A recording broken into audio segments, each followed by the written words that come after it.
Lesson 8 and 9. Quiz, new time signature and force vibration in muscle tension and awareness. Question 1. True or false?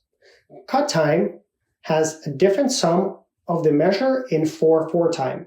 In other words, is cut time 2/2 and 4/4 different actual mathematical sum? Question 2. What interconnects all the strings on the violin?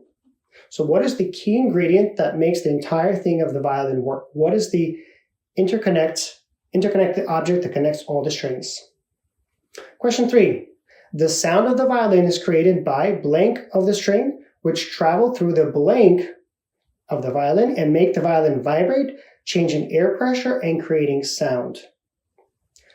Question 4. What is the vibration expressed as a number of the open A?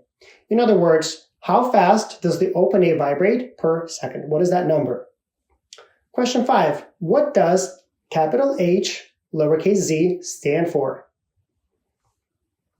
And cool fun fact, it's after a scientist. Question 6. How can a string vibrate if it is not plucked or bowed?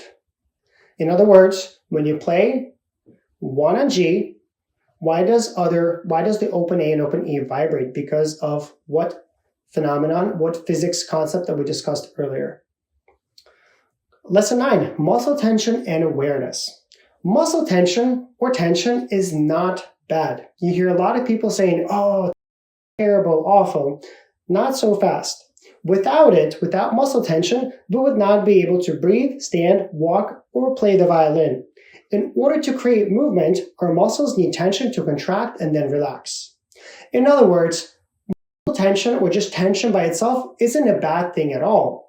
The problem is when we play the violin, because we're trying and it's difficult and we're trying hard, we tend to squeeze and apply way too much muscle tension and pressure than we need.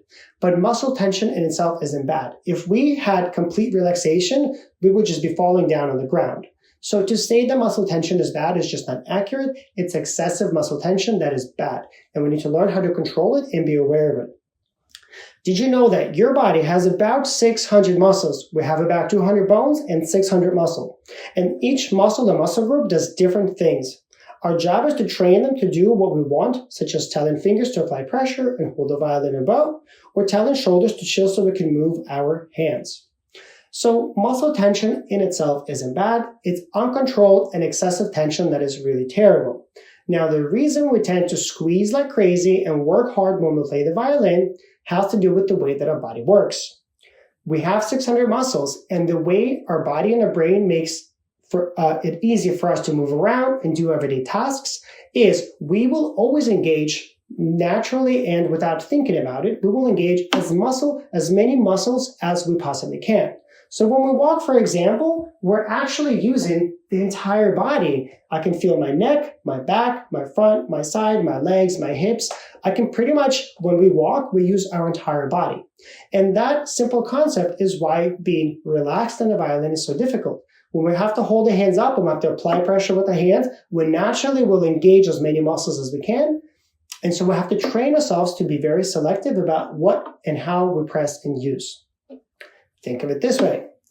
When you press the string on the violin, we will naturally squeeze the entire arm, including the wrist, shoulder, and our back.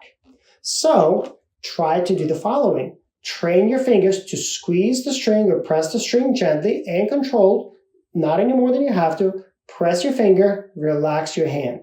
It's totally possible, but it will take some practice. So apply pressure with your fingertips, relax the rest of your hand. Same thing with the bow. You're going to hold the bow firmly, whether we do the beginner bow hold or if you already know how to do the professional bow hold, which we'll get to very soon, right?